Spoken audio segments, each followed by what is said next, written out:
बात का एहसास हो जाएगा कि इस काम में और कोई लोग शामिल नहीं है।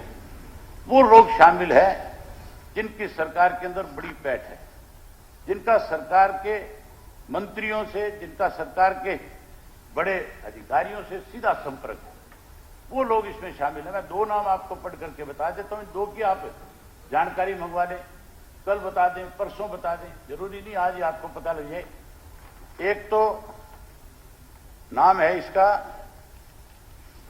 चेची करके है, समर चेची है कि क्या नाम है ये फरीदाबाद का आपके? अमर चेची। एक तो अमर चेची है जिसका निवास स्थान है 832 सेक्टर 28 फरीदाबाद में रहने वाला है। इसका पता करा लिए किसका रिलेटिव है, किसके नजदीक है, सरकार के कितनी किसकी नजदीकियां सरकार के साथ है। यहां बैठे 2-3 फरीदाबाद के एमएलए जो है, इसमें मंत्री जी बैठे, ये भी जानता है मेरी खाली चेची को। तो जानते हो कि नहीं जानते हो? ये सारे जानते हैं। एक नाम और बता देता हूं आपको, एक नाम है राजपाल नागर उर्फ मामा। इसको तो आप भी जानते हो, सुना है ना नाम, आप भी जानते। इसका भी मतलब ये सूची जो है ये नहीं है, आपको पता है, आप वैसे ही मना कर रहे। इसको लेकर के तो कंवरपाल जी को भी पता है, एक बार बड़ा विवाद हुआ यहां पे जब ये स्पीकर हुआ है कि नहीं, आपको भी ध्यान होगा। अब ध्यान तो है, ना करो तो आपकी मर्जी है। ये जो सूची बनाई गई है, इस सूची के ऊपर साइन पता है किसके हैं? आपका जो पुलिस कमिश्नर है वहां पे, विकास अरोड़ा, इसने ये सूची जारी करी है कि ये 45 लोग जो है थानों की दलाली करते हैं, ये इन तरह के अवैध काम में शामिल है। अब इस तरह के लोग अगर शामिल होंगे तो आप इस काम को कैसे रोकोगे, ये बताओ। आप बड़ी बड़ी बातें कहते हो कि हम किसी एक भी बदमाश को यहां टिक करके रहने नहीं देंगे, हरियाणा छुड़वा देंगे। आप ही पना दे रहे हो, आप ही उनको यहां पे ठहरा रहे हो, आपने उनको छूट दे रखी है। वो मर्जी जिस थानेदार का गला पकड़ के थानेदार की पिटाई कर देते हैं, मर्जी जिस थानेदार से किसी बदमाश को छुटा करके ले जाते हैं।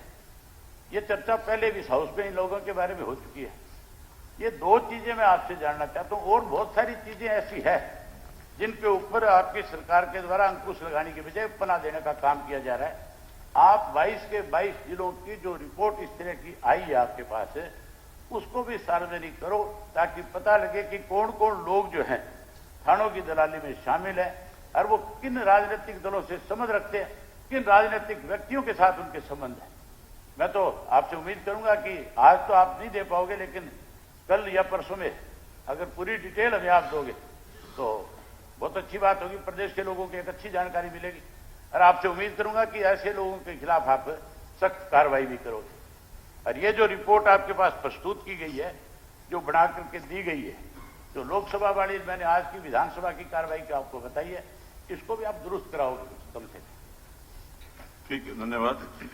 आदरणीय सदस्यगण, आज सदन में श्री नफे सिंह राठी जी जो पूर्व विधायक हैं, अध्यक्ष दीर्घा में उपस्थित हैं, यह सदन उनका स्वागत करता है।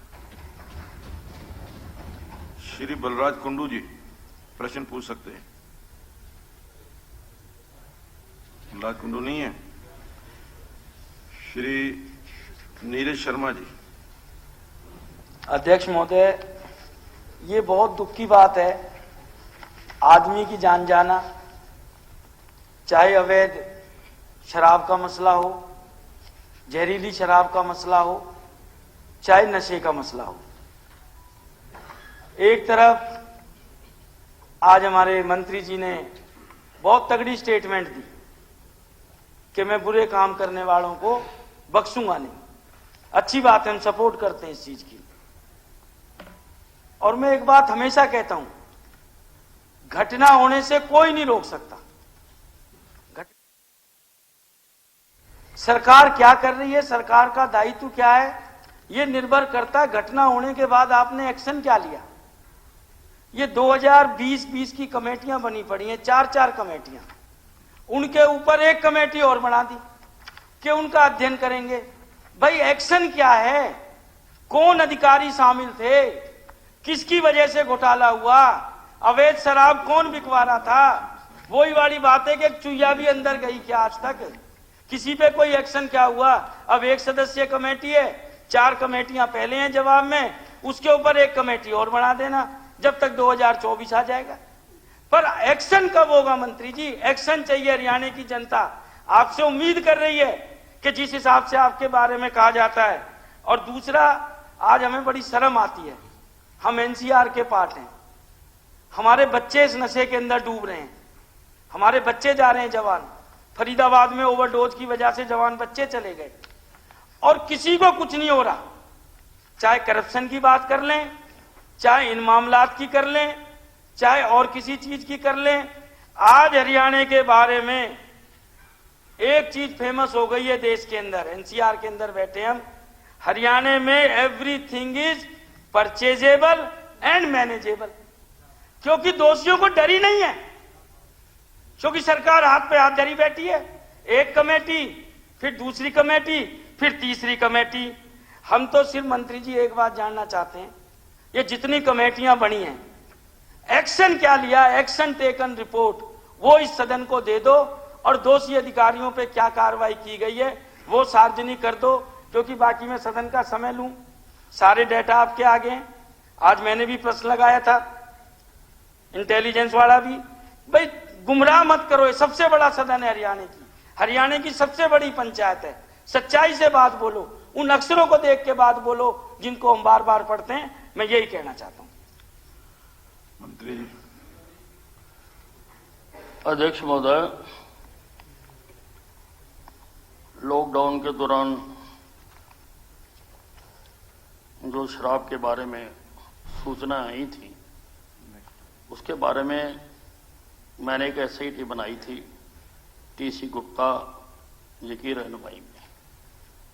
उन्होंने जो रिकमेंडेशन दी थी उसमें 2 थी, एक तो अधिकारियों के खिलाफ कार्रवाई करने के लिए और एक विजिलेंस जांच के लिए, जो चीफ सेक्रेटरी की अध्यक्षता में कमेटी बनी थी। अधिकारियों के खिलाफ जो जो आदेश थे उनको कला रामचंद्रन की कमेटी बना के उनको कर दिया गया था, और जो विजिलेंस को जांच दी गई उसका अभी मैंने कुछ ही दिन पहले डीजीपी विजिलेंस से जवाब मांगा था कि इस जांच में क्या कार्रवाई हुई।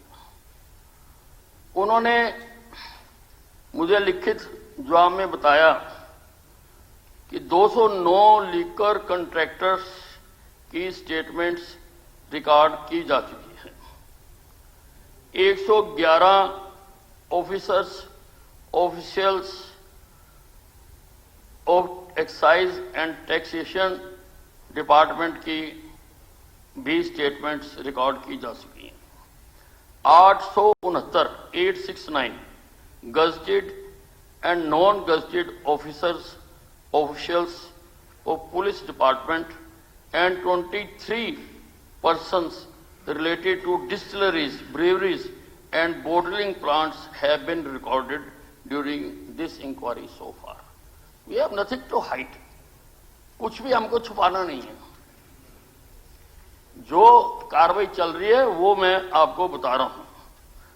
The record and statements mentioned above have been analyzed for identifying the persons and their specified role in this whole matter. Vigilance में एफआईआर दर्ज होने के बाद डीटीसी ने इन शराब के कारोबारियों पर 63 करोड़ 15,17,600 रुपए का जुर्माना लगाया है। मैं दोबारा बोलता हूं, 63 करोड़ 15,17,600 रुपए का जुर्माना इनके ऊपर लगाया गया है, जिसमें से 7 करोड़ 78,25,753 रिकवर भी किया जा चुका है। कुछ मामले कोर्ट में चल रहे हैं, जिसके कारण ये रिकवरी नहीं हो पा रही है। तो काम हो रहा है, इंक्वायरी चल रही है, और जब भी फाइनल हमने कहा है कि जल्दी से जल्दी आप इसका हमें करके दें, तो जैसे ही आएगा, कम से कम मैं तो किसी को बख्शता नहीं हूं, इस बारे में मैं बदनाम हूं। मैं तो बख्शता नहीं हूं किसी को, मैं तो किसी को छोड़ता नहीं हूं। मेरे पास जैसे ही ये आएगी ये मैं आपको बताऊंगा। जो आंकड़े अब ये अवैध शराब पीने से मरने के मैंने बताए हैं और जो आपने बताए हैं उसमें बहुत अंतर है। मैं इसकी जांच कराऊंगा और जो उसकी स्थिति होगी या जिसने भी ये गलत आंकड़े यहां पेश किए होंगे उसकी कार्रवाई करके पत्र द्वारा सभी विधायकों को अवगत कराऊंगा, सारों को बताऊंगा। अब मुझे आपने बताया तो एकदम मैं ऑन द स्पॉट नहीं बता सकता हूं कि जो आंकड़े वहां दिए किस अधिकारी ने दिए और जो अब है आंकड़े इनमें क्या अंतर है, उसकी मैं पूरी ये जो जांच है उसकी करके बताऊंगा। क्योंकि आंकड़ों में बहुत ज्यादा फर्क है। आप 500 के करीब कह रहे हैं और मेरे पास जो रिपोर्ट है वो 36 की है। मैं इसको करा के सभी विधायकों को अवगत करा दूंगा। स्पीकर सर, मैं एक चीज और जानना चाह रहा था आपसे मंत्री जी। ये जो अवैध शराब की वजह से मौत हुई, जो लोग जहरीली शराब पीने की वजह से मरे, वो शराब कहां से आई, उस शराब को किसने तैयार किया, उनकी मौत का कौन जिम्मेवार है, या उन लोगों ने जो शराब जिस जगह से खरीदी, क्या उन लोगों के खिलाफ आपने कोई कार्रवाई करी, या केवल ये कह दिया ये तो जहरीली शराब पीने की वजह से मर गए। उनके मरने के पीछे क्या कारण रहे, वो शराब आई कहां से सप्लाई हुई, कौन लोग उस शराब को बनाने वाले थे, कौन उसको बेचने वाले थे, उन लोगों के खिलाफ भी कोई कार्रवाई हुई नहीं हुई। मैं ये भी जानना चाहता हूं कि उनके खिलाफ कार्रवाई करी तो कौन लोग थे, वो उनके नाम भी बता दें कि किन किन के खिलाफ कार्रवाई करी है। कोई भी व्यक्ति मरता है, कोई किसी को मारता है, उसके खिलाफ 302 का मुकदमा दर्ज होता है। ये शराब पीने से भी जो मरे हैं उसको बनाने वाले लोग जो हैं, जिन्होंने जहर तैयार किया है, क्या उनके खिलाफ आपने कोई कार्रवाई करी, क्या कोई मुकदमे दर्ज किए, क्या कोई उनके खिलाफ कानूनन कार्रवाई हो रही है, क्या किसी को पकड़ा है, या क्या नाम है उनके? अध्यक्ष महोदय, जो मामले हमारे पास आए उसकी हमने एफआईआर भी दर्ज की है, लोगों को गिरफ्तार भी किया है और सोर्स क्या है उसको भी जानने की कोशिश की है। ये जो आपने ज्यादा हाईलाइट किया कि 4 अभी जो मारे गए, 3 सोनीपत में और 1 पानीपत में, इसकी भी इन्वेस्टिगेशन हो चुकी है। ये जो 3 व्यक्ति मरे, अजय, सुनील एंड सुरेंदर, ये 3 व्यक्तियों की डेथ हुई है। ये तीनों पानीपत शुगर मिल में काम करते थे और शुगर मिल में लेबोरेटरी में टेस्ट करने के लिए मिथाइल अल्कोहल आता है।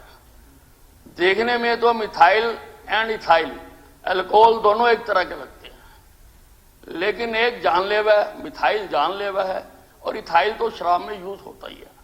अब वहां पर उन्होंने शराब के उसमें उसको तीनों को पिया, उसका हमने टेस्ट करा लिया, उन तीनों की डेथ हुई। और जो मिथाइल अल्कोहल केमिकल उसको हमने चेक करा लिया, तो उसका जो है वो हमने आपको बताया। जो पानीपत में एफआईआर दर्ज करी 22/11/2022 को, it was reported that one Anil died due to consumption of spurious liquor and was an employ in sugar mill, वो भी वहां शुगर मिल में ही था। This case is being investigated further. इसमें किसी की लापरवाही तो है ना, वो लोग उस लैब तक पहुंचे हैं, जिनका इसमें नाम आया था, they have been arrested and further investigation is going on. ये मिथाइल का अभी 2-3 दिन पहले ही हमारे पास लैब से आया टेस्ट, हम कर रहे हैं कार्रवाई। हाँ जी, नीरज जी हो गया, मेरा ख्याल हो गया, जवाब दे दिया मंत्री जी ने।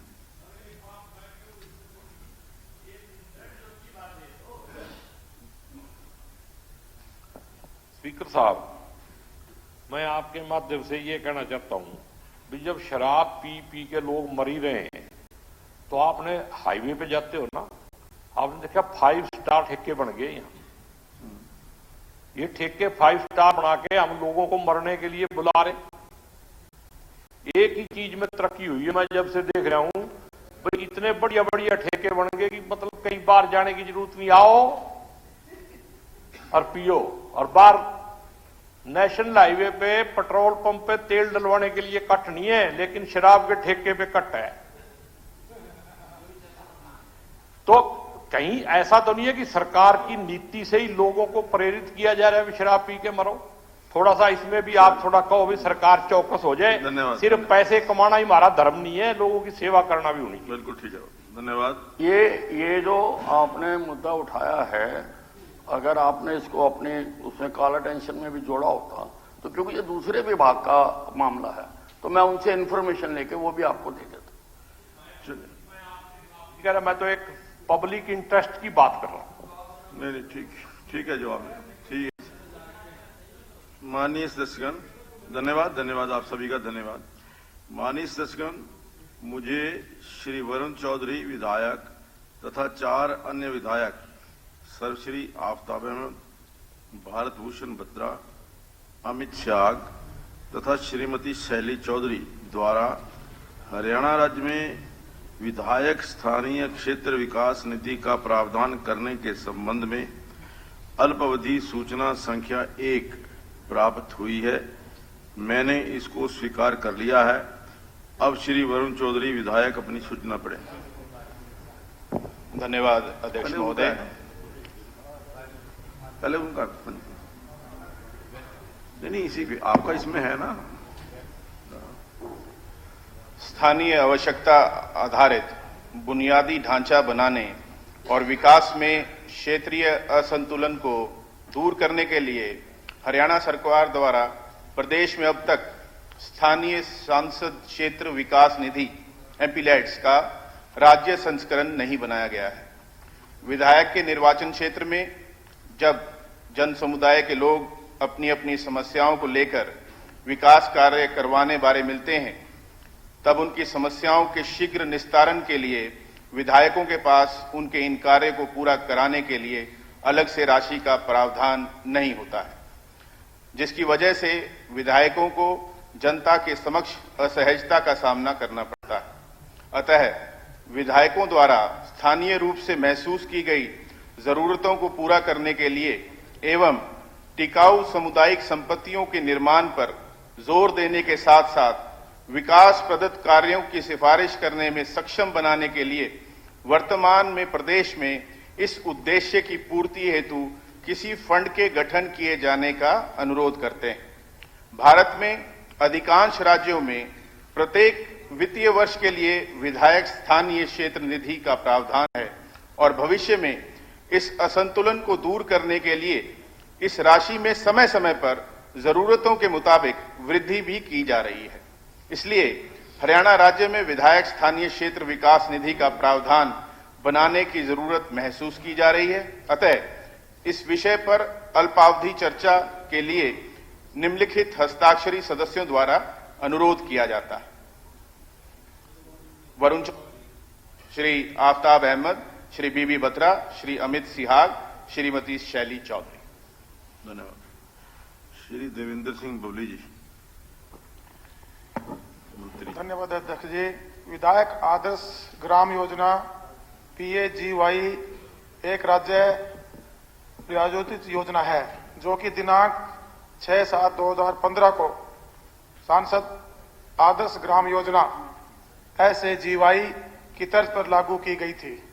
आरंभ इस योजना के अंतर्गत माननीय विधायक द्वारा अपने निर्वाचन क्षेत्र के मैदान क्षेत्र में 3000 से 7000 और पहाड़ी क्षेत्र में 1000 से 3000 जनसंख्या वाले गांव को सहभागिता के माध्यम से विकास के लिए गोद लेने की अनुमति दी गई थी। फरवरी-मार्च 2016 के बजट सत्र के दौरान घोषणा की गई थी कि प्रत्येक विधायक को इस उद्देश्य के लिए राज्य वित्त आयोग द्वारा विकास कार्यों के लिए हरियाणा ग्रामीण विकास प्राधिकरण के माध्यम से 1 करोड़ रुपए की राशि प्रदान की जाएगी। वर्ष 2016-17 से 2018-19 तक गोद लिए गए गांव के 957 विकास कार्यों के लिए 90 करोड़ 67 लाख रुपए की राशि जारी की गई। जारी की गई राशि का विवरण निम्न प्रकार से है। वर्ष 2016-17 के लिए जारी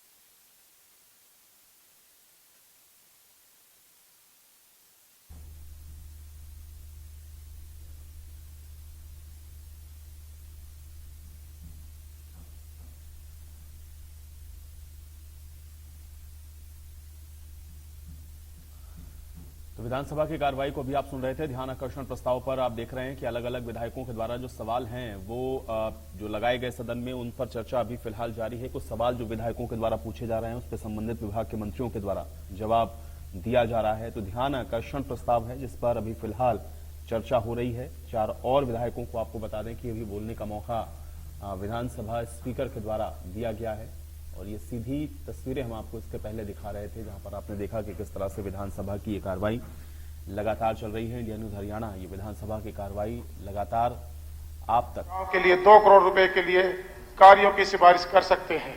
यह राशि 1 या 1 से अधिक गांव में खर्च की जा सकती है। कोरोना वायरस महामारी से निपटने के लिए लॉकडाउन के दौरान दिनांक 8/4/2020 को हुई सर्वदलीय बैठक में लिए गए निर्णय के बाद इस योजना को रोक दिया गया था। दिसंबर 2022 से पंचायती राज संस्थाओं के आम चुनाव संपन्न होने के बाद फिर से शुरू किया गया है। दिनांक 26/12/18 के पश्चात इस योजना के अंतर्गत 2018-19 व 19-20 में जारी की गई राशि के लिए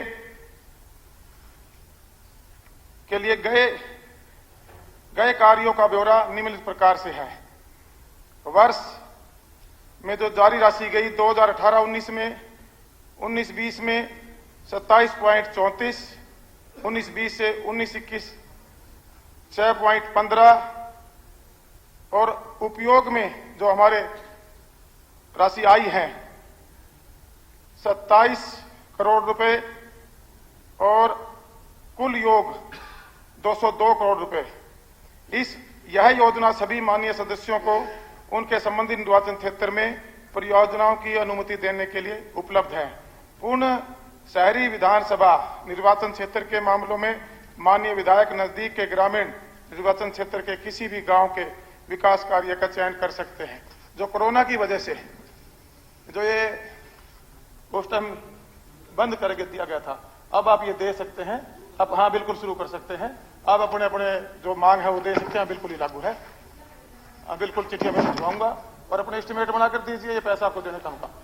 हाँ जी बिल्कुल चिट्ठी देने का काम करेंगे। हाँ जी 2-2 करोड़ पर विधानसभा। महोदय 2-2 करोड़ रुपए पर विधानसभा क्या आ गई है? अध्यक्ष महोदय, मेरे इस पूरे नोटिस में कहीं पर भी वैगी का नाम मैंने नहीं लिखा है।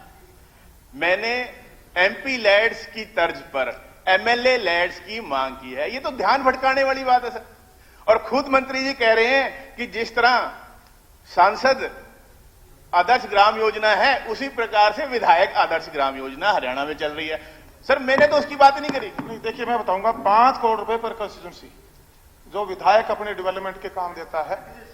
यस अध्यक्ष महोदय, हर प्रदेश में वैगी अलग प्रावधान है, एमएलए लैंड अलग प्रावधान है। मेरे पूरे नोटिस में सर कहीं पर भी वैगी लिखा ही नहीं है। पूरे का पूरा जवाब जो है सर वो वैगी पे है। कहीं पर तो लिखा हो भी विधायक विकास निधि कहां लिखा है सर? इसमें ये 2-3 पेज का जो इसका उत्तर है उसमें कहीं पर भी विधायक निधि मेंशन ही नहीं है। ये कैसा जवाब है सर? देखिएगा जो आप 5 करोड़ रुपए तो एक डेवलपमेंट के लिए आपको दिए जाते हैं और 2 करोड़ रुपए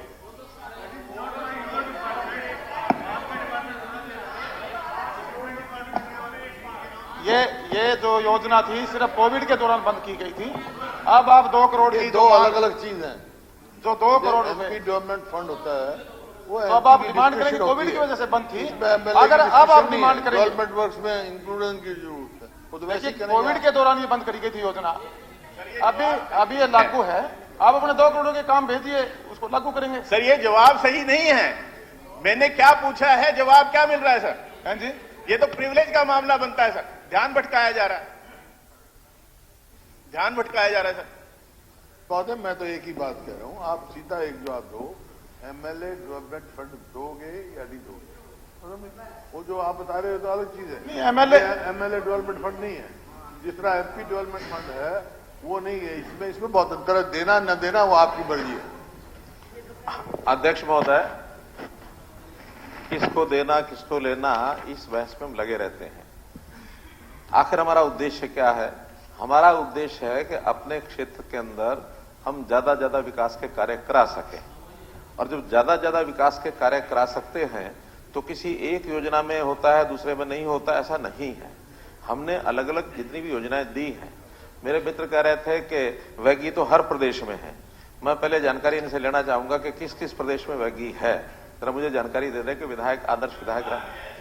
मैं और जानकारी भी ले दूंगा, और सर साथ में एमएलए लेड भी है। हाँ, वो तो एमपी लेड तो राज्य, मैं एमएलए लेड की नहीं बात कर रहा, मैं बात कर रहा हूं उसमें उन्होंने कहा कि वैगी, मैं अभी बात कर रहा हूं वैगी जो है सब प्रदेशों में या जिन प्रदेशों में है, एक जानकारी ये देते। एक बात, दूसरा, हमने हर बार सेशन के प्रारंभ में, चाहे वो पिछला 2014 में हमारी सरकार बनी तब और चाहे 2019 में सरकार बनी तब, 5-5 करोड़ रुपए सभी विधायकों को दिए। मुझे नहीं लगता कोई प्रदेश।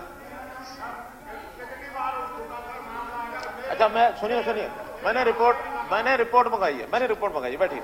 मैंने 5 करोड़ की रिपोर्ट मंगाई है, बैठिए, मैं बता रहा हूं।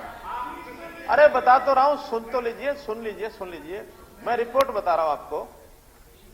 5 करोड़ रुपए का जो इस सत्र की योजना में जिन विधानसभाओं में 4 से 6 करोड़ रुपए लगे हैं, क्योंकि इसमें कुछ जगह 5 करोड़ से 10-20 लाख ज्यादा हो जाता तो उसमें वो रुकते नहीं है, क्योंकि एक एस्टिमेट बन के आता है एकदम 5 करोड़ होगा ऐसा नहीं है।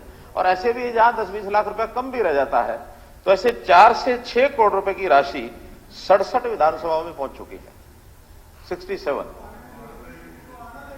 अब वो अलग से पहुंच गई, यानी उनके काम, भैया काम नहीं हुआ ये काम नहीं हुआ, ये अलग विषय है, ये विभाग के साथ बैठ के आपको करना पड़ेगा। मैं तो एलोकेशन ऑफ फंड्स की बात कर रहा हूं मैं आपको, और जो पैसा दिया जाता है उसमें काम नहीं होता तो विभाग के साथ बैठ के आपको करना पड़ेगा। अगर आपने जो काम दिए हैं किस विभाग के हैं, विभाग के सेक्रेटरी से भी कभी आप मिल लोगे तो ध्यान में आ जाएगा कि ये काम क्यों हुआ क्या नहीं हुआ। मैं विधानसभा में बता रहा हूं, तो मैं बता रहा हूं ये किस किस विभाग का आपका काम है। आज तो पंचायत डेवलपमेंट का है तो आप सारे लिख के दे, नहीं और विभागों के भी। सुनिए, अरे बैठिए। पहली बात तो ये कि 5 करोड़ रुपए का जो विकास के काम हैं केवल पंचायत डेवलपमेंट के विभाग के थे, ये कभी घोषणा नहीं हुई। 5 करोड़ रुपए के आप जो काम लिख के दे देंगे उसमें फिर एजुकेशन का भी हो सकता है, उसमें हेल्थ का भी, पंचायत का भी, विकास का भी, सभी हो सकते हैं। जो आप प्रायोरिटी के 5 करोड़ के काम लिख के देंगे वो काम पूरे कराएंगे। 67 के बाद जिनके कम हुए हैं, बहुत कम हुए हैं, उनकी भी मैं जानकारी दे देता हूं ताकि वो विधायक अभी मिल करके, और ये तो काम अपने दे दें, नहीं तो मैं पता कर दूंगा काम आए हैं तो उनको कब सैंक्शन हो जाएगी वो बता दूंगा। लेकिन जिनके बहुत कम हुए हैं, मैं नीचे से शुरू करता हूं। दादरी है, बेरी है, गढ़ी सांपला है, आदमपुर है, कलानौर है, रेवाड़ी है, एलनाबाद है, डबवाड़ी है, कालावाली है, इसराना है। ये लास्ट 10 मैंने पढ़े हैं। तो इसका मतलब इन विधायकों को अपने काम क्यों नहीं पूरे हो पा रहे हैं, इसका मैं भी जानकारी ले लूंगा कि इन्होंने दिए नहीं हैं या डिपार्टमेंट में कोई दिक्कत है। अब मैंने आपको स्पष्ट बताया, जिन विधानसभाओं के नाम लिए हैं उसमें सारे मैंने बताए हैं। अगर नहीं हुए तो डिपार्टमेंट से जानकारी लेंगे, मैं भी जानकारी लेके बताऊंगा। आपको सभी 90 विधायकों को इंक्लूडिंग करनाल सबको अब एक लिस्ट भेजी जाएगी कि आपके 5 करोड़ के ये काम हुए या ये काम अभी नहीं हुए हैं और आगे पैसा पहुंचा, आगे डिपार्टमेंट में कहीं फंसा होगा तो उसका जो भी उसका कोई सर्टिफिकेट वहां से आना होगा, कंप्लीशन सर्टिफिकेट, उसकी भी जानकारी ले ली जाएगी कि इतने कंप्लीट हुए हैं, इतने प्रोग्रेस में हैं या इतने एडमिनिस्ट्रेटिव अप्रूवल पर हैं। ये चूंकि काम किसी एक विभाग से नहीं होते, जितना काम आप देते हैं उन विभागों को भेजे जाते हैं। चलिए विषय आगे बढ़ते हैं। अब वैगी हो गया, 5 करोड़ ये हो गया। इसके बाद भी हमने 25 करोड़ तो क्योंकि एक ही डिपार्टमेंट का काम है, कंफ्यूजन दूर करता हूं।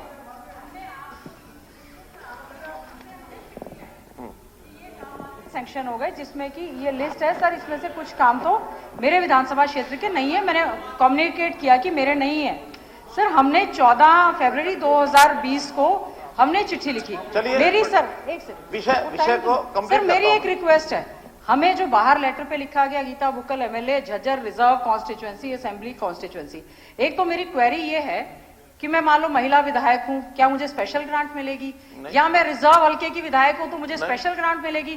तो हर बार क्या जरूरत पड़ी है झज्जर हल्का आरक्षित विधानसभा क्षेत्र लिखने का? इससे अच्छा तो रिजर्व हल्कों में सर आप थोड़ी ग्रांट एक्स्ट्रा कर दें, महिलाओं को ग्रांट एक्स्ट्रा कर दें, हम आपका धन्यवाद कर देंगे। ये जो लिस्ट चिट्ठी आ रही है सर, ग्रांट तो आ नहीं रही, चिट्ठी पे चिट्ठी आ रही है। प्रोसीजर बात है, सुन लिया होगा अधिकारियों ने। आगे इसको जो पोस्टल डिपार्टमेंट को कहेंगे केवल विधायक का नाम लिखे और केवल विधानसभा क्षेत्र का नाम लिखे और कुछ न लिखें। तो मैं एक मिनट सुनिए सर। अब इसके बाद भी हमने 2 प्रावधान और शुरू किए हैं। ये ठीक है कि वो शुरू अभी पिछले 6 महीने half an hour discussion speaker साहब ने अलाउ किया है। Let us speak on that, deliberate के उसका एमपी नेट का क्या फायदा है, क्या फायदा नहीं है, इंप्लीमेंट होगी फायदा नहीं है उसका तो उसके बाद ये साइड नहीं उसका तो एक सेपरेट चीज है जी। उसका तो एक आधे मिनट में डिस्कशन की बजाय मैं आपको बता देता हूँ। नहीं रिप्लाई थोड़ा हाफ एन आवर एक पंक्ति में बता रहा हूँ, एक पंक्ति बता रहा हूँ। हमारी सरकार की एमएलए लेड की कोई योजना अभी नहीं है। नहीं हो गया, सुन लिया हो तो आधे घंटे से बोल ही रहे आप, आधे घंटे से बोल रहे हैं आप। वो हमारी कोई योजना नहीं है, हम नहीं करेंगे।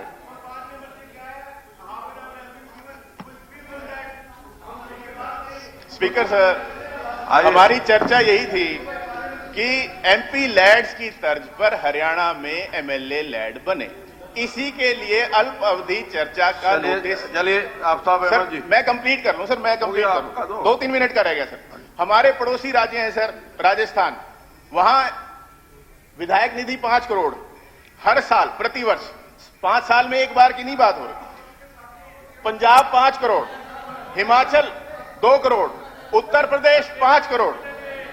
सर क्या हरियाणा के विधायकों को कोई श्राप मिला हुआ है कि उनको कोई विधायक निधि नहीं मिलेगी? पूरे देश की सभी विधानसभाओं में जब प्रावधान है विधायक निधि का, तो हरियाणा में क्यों नहीं है? और जहां तक बात हुई है सर वैगी की, वैगी के साथ साथ पैरेलल, जैसे